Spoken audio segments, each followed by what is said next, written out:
This is usually a quiet country community.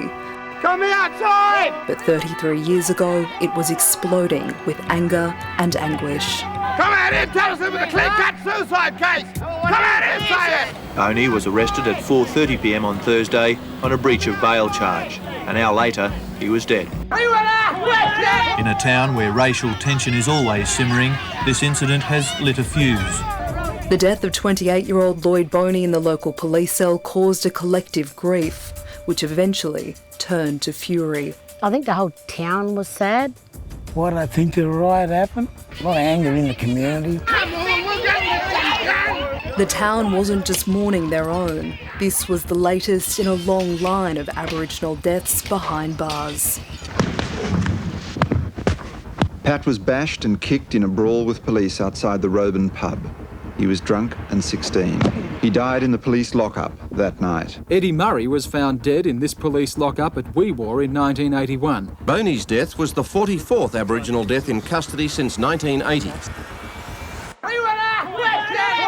Grieving families had been calling for action for years, but it was Lloyd Boney's death that would finally herald change. The increasing calls from the Aboriginal community and from many others for a Royal Commission, and we accept. What followed was 3 years' worth of testimony, hearings, investigations, and finally 339 recommendations. Lloyd Boney's family hoped the Royal Commission might bring their family justice, or that the country's leadership might listen to the Commission's calls for change. But now, 30 years on, we ask if their hopes were ever realised.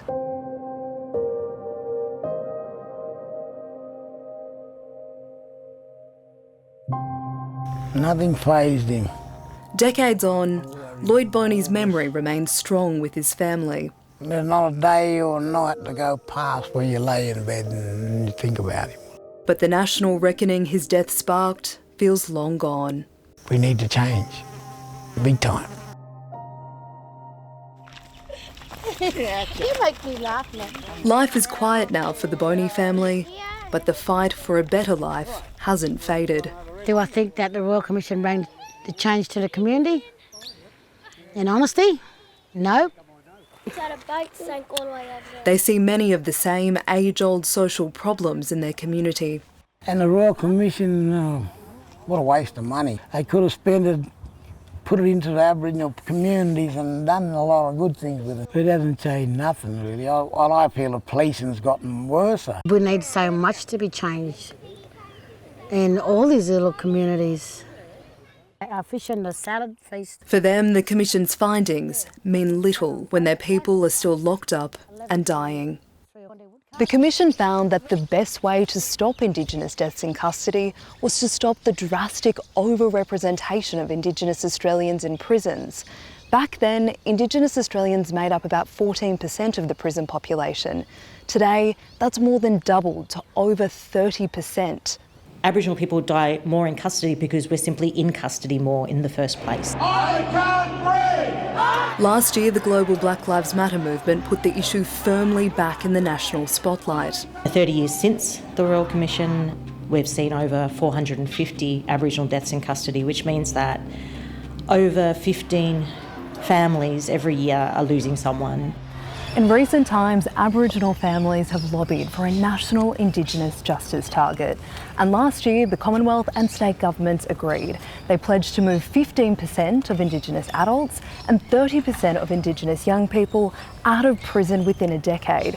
But so far, none have outlined their plan for how they'll make this happen. We're seeing lots of responses that introduce tougher bail laws that capture disproportionately Aboriginal women and children. We're seeing much tougher sentencing, mandatory sentencing. These are not the things that stop deaths in custody.